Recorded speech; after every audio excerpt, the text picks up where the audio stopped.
নমস্কার বন্ধুরা, সকলকে স্বাগতম।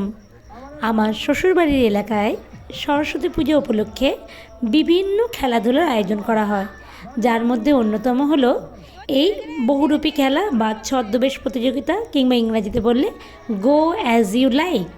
প্রতি বছরের মতো এবছরও এই গো অ্যাজ ইউ লাইকে অনেক অনেক প্রতিযোগী অংশগ্রহণ করেছিল এবং আপনারা দেখতেই পাচ্ছেন কম বেশি অনেক কিন্তু দর্শকও উপস্থিত ছিল। সেটাই আমি আপনাদেরকে এই ভিডিওর মাধ্যমে দেখাবো, আশা করি ভালো লাগবে। এখন বিকেল 4টে নাগাদ আমরা ওই ক্লাবের প্রাঙ্গণে চলে এসেছি, যেখানে অন্য খেলা হচ্ছিল, আমি একটু ভিডিও করছিলাম। তারপরেই সেই খেলা শেষ হয়ে যাওয়ার পরে 5টা যখন বাজে, তখন ওরা বললো যে 1 ঘন্টার মতো টাইম দেওয়া হবে, ঠিক 6টায় আমরা গো অ্যাজ ইউ লাইক করবো। এখানে কল্যাণীদি এবং আর একজন জেঠিমা হন আমার সম্পর্কে, উনিও কিন্তু এখানে সমস্ত কিছু তোড়জোড় করছে। আর আমার বাবুদের একটা খেলা, মানে আমরা ভেবেছি যে একটা প্রতিযোগিতায় ওদেরকে অংশগ্রহণ করাবো, সেই ভেবে ওদের যত খেলাধুলার জিনিসপত্র ছিল সেগুলো নিয়ে এসেছি। মানে আমাদের এখানে যে দক্ষিণ বিষ্ণুপুরে যে ভাঙা মেলা হয়, সেই ভাঙা মেলার থিমটাকে আমরা সাজানোর জন্য ওদের খেলনাগুলোকে নিয়ে এনে এইভাবে সাজাচ্ছিলাম। এবং ইতিমধ্যে প্রচুর প্রতিযোগী এসে কিন্তু আস্তে আস্তে তারা নিজেদের মতো লাইনে দাঁড়িয়ে পড়েছিল। মাঠের ব্যাকগ্রাউন্ডের বাইরে চলে যাও, বারবার কিন্তু আমি এখান থেকে ঘোষণা করছি, আমি এখান থেকে একটা হুইসেল মারবো। আমাদের তুলি মাতঙ্গিনী হাজরা সেজেছে। আমি এখানে 1 নাম্বার 2 নাম্বার করে বলে যাচ্ছি, ফার্স্ট সেকেন্ড থার্ড কে হয়েছিল পরবর্তীকালে আপনাদেরকে বলবো। প্রথমে আপনারা দেখুন, এখানে ভোলে বাবাকে সাজিয়ে রেডি করে দিচ্ছে ওর বাড়ির লোকজন। ভোলে বাবাটাকে কিন্তু আমার খুব সুন্দর লেগেছে এবং ওরা আমার বাবুদের দোকানের পাশে ওদেরকে লাইন দেওয়া ছিল। এখানে পেহেলগাম যে হত্যাকাণ্ডও ঘটেছিল, যে মর্মান্তিক হত্যাকাণ্ড, সেটা সাজার একটা ওরা তোড়জোড় চলছে এবং ওখানে অ্যানাউন্স হচ্ছিল যে এরপরে একটা বাঁশি দেওয়া হবে। বাঁশি দেওয়া হলে আমরা যারা দর্শকরা রয়েছি, কম বেশি যারা রয়েছি বা যারা সাজাচ্ছি, তারা যেন ব্যারিকেডের বাইরে চলে যায়। এই ঠাকুরমশাই সেজেছে আমাদের আবির, তাই ওকে ডেকে বলছিলাম দে তো ভিডিওটা করি। ও এসেছিলো, ভিডিও করা হলো। এরপরে মোটামুটি বাঁশি দেওয়ার পরে পরেই আমরা বেরিয়ে গেলাম।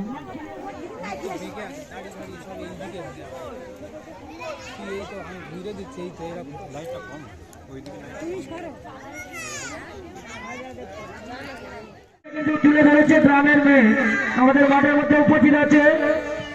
আর আমাদের মাঠের মধ্যে আরো একটা জিনিস দেখলাম, ঠাকুর মশাই ঘুরছে। এবার দেখুন, প্রত্যেক গো অ্যাজ ইউ লাইকে যেমন থাকে শকুন্তলা, মা লক্ষ্মী আর ঝাঁসি রানী। শকুন্তলার মা লক্ষ্মী তো দুপুর 2টো থেকে আমি ওদেরকে দেখছিলাম, ওরা শাড়ি পরে পরে ঘুরছিল, মানে মায়েদেরকে হয়তো পাগল করে দিয়েছে, মায়েরা সাজিয়ে গুছিয়ে অনেক আগেই পাঠিয়ে দিয়েছে। এখানে এই সাইডটা আর একটু গেলে দেখতে পাচ্ছি এই থিমটা, একটি গাছ একটি প্রাণ, এই থিম নিয়ে 3-4 জন সেজেছিল।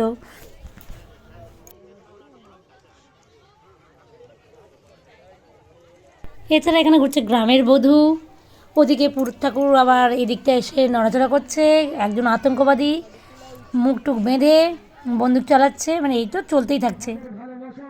এরপরে একটি গ্রুপ, তারা কাশ্মীরে যে মর্মান্তিক পেহেলগামের ঘটনাটা ঘটেছিল সেটিকে ফুটিয়ে তোলার চেষ্টা করেছিল। আমার বাপের বাড়ি কালীপূজায় যে ছদ্মবেশ প্রতিযোগিতা হয়েছিল, সেখানেও কিন্তু একটা গ্রুপ এটা সেরেছিল এবং তারা ফার্স্ট হয়েছিল। আপনাদেরকে আমি জানাচ্ছি এরা কী হয়েছিল সেটা আপনাদেরকে পরে এই ভিডিওর শেষে আমি জানাচ্ছি। সুন্দর করেছে, আমরা দেখতে পাচ্ছি মাঠের মধ্যে এটা কাকতারুয়া, এটা হ্যাঁ এটা কাটতে ওটা ক্লাবের মাঠে হচ্ছে, তোমরা যোগাযোগ করতে পারো এই খেলা। এই কবিগুরু রবীন্দ্রনাথ ঠাকুরের সহজপাঠ থেকে এখানে খুব সুন্দরভাবে তুলে ধরা হয়েছিল এবং আমার কাছে এটা পুরো একদম ফার্স্ট প্রাইজ মনে হয়েছিল। শিশু পাচার, আমাদের মাঠের মধ্যে রয়েছে শিশু পাচার। আজ থেকে বেশ কিছুদিন আগে একটা বড় দুর্ঘটনা জনকের মধ্যে, সেই আমফান ঝড় আর ব্যাঙের ছাতা বা কুড়ুক নিয়ে অনেক ভিডিও ভাইরাল হয়েছিল, তবে এখানে যে এইভাবে ব্যাঙের ছাতা সাজতে পারে কেউ, আমি কোনোদিন আইডিয়া করতে পারিনি। এটা আমার একটা ইনোভেটিভ আইডিয়া বলে মনে হয়েছে। এখানে এসআইআরের কাজ চলছে, ফর্ম দিতে অনেকে বিএলও স্যারের কাছে এসছেন এবং তারা দেখে নিচ্ছে যে ফর্মগুলো ঠিকঠাক আছে কি না। কিছু বাচ্চা সেদিকে বলছে এই সাজে একটু বাচ্চাদেরকে, ছোটো ছোটো বাচ্চাদেরকে যেভাবে ভুলিয়ে ভালিয়ে তাদেরকে কিডন্যাপ করে নেওয়া হয়, তারই একটা চিত্র কিন্তু এখানে তুলে ধরা হয়েছে, যে বাচ্চার মুখে ক্লোরোফর্ম দিয়ে তাকে অজ্ঞান করে তাকে নিয়ে চলে যাওয়া হচ্ছে অন্য জায়গায়। আকাশে যে এমন এক ব্যক্তি যে তার বউয়ের সঙ্গে তর্ক করেছিল এবং তারপর বউ তাকে মেরেছে, হাত গোড় ভেঙে দিয়েছে, সেরকম আবির এখানে ঘোরাঘুরি করছে পণ্ডিত মশাই হিসাবে। ওদিকে বৃষ্টি ঘুরছে গ্রামের বধূ হয়ে।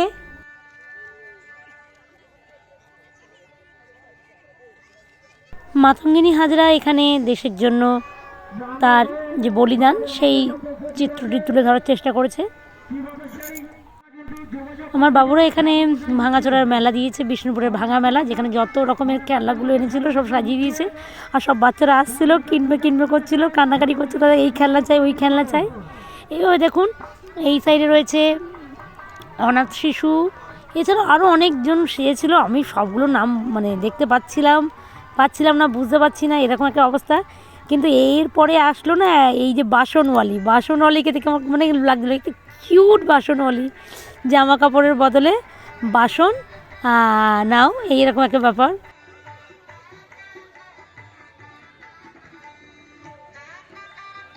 এখানে এক প্রতিবন্ধী শিশু, সে তার জীবনের সমস্ত প্রতিবন্ধকতা কাটিয়েও কিন্তু পড়াশোনা শিখছে, সেরকম একটা ভাবনা তুলে ধরেছিল। এছাড়া এখানে আরেকভাবে তুলে ধরা হয়েছে যে একটি গাছ একটি মায়ের সমান, সেই ভাবনাটাকেও তুলে ধরা হয়েছিল। এগুলো বেশ সুন্দর লেগেছে আমার। এইভাবে মোটামুটি অনেক পার্টিসিপেট, প্রায় 30 থেকে 35 জন মতো পার্টিসিপেট ছিল। এবং আমি সবগুলো যে ভিডিও করতে পেরেছি তা না। এদিকে একজন রাধারানী, সে ছিল বেশ সুন্দর করে, সে ছিল, ওকে বললাম তুই ঘুরে দাঁড়া একটু লাইটের দিকে, ও ঘুরে দাঁড়ালো, ওর একটু ভিডিওটা আমি করলাম।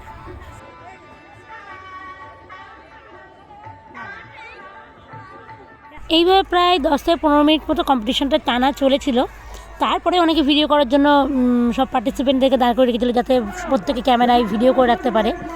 আর সবার সাথে আপনাদেরকে বিচারটা বলি যে যেটা সব বিচারকদের সিদ্ধান্ত অনুযায়ী যেটা হয়েছে, প্রথম হয়েছে পেহেলগামের ঘটনাটি, এবং দ্বিতীয় হয়েছে ভোলে বাবা, এবং তৃতীয় স্থান অধিকার করেছে আমাদের বৃদ্ধাশ্রম বা ছেলে বড় চাকরি করে তবু মা কুটির ঘরে থাকছে, এরকম একটা ব্যাপার এই জিনিসটা।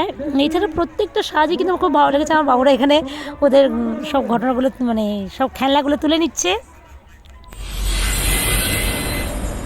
ভিডিওটি ভালো লাগলে লাইক করবেন, কমেন্ট করবেন এবং চ্যানেলে নতুন হলে অতি অবশ্যই সাবস্ক্রাইব করতে ভুলবেন না। সকলকে জানাই অনেক অনেক ধন্যবাদ।